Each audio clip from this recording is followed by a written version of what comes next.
যারা ছাদ কৃষি করতে আগ্রহী তারা আমার এই ভিডিওটা দেখুন। আমার কাকা তার ছাদে ফলের ক্যারেটে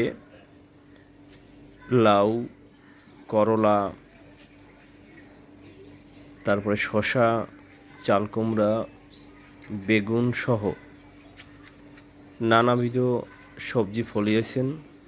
দেখুন এই লাউর মাচাটি, এখানে কি পরিমাণে লাউ ধরেছে, যা এখন তার নিজের পরিবারে খেয়ে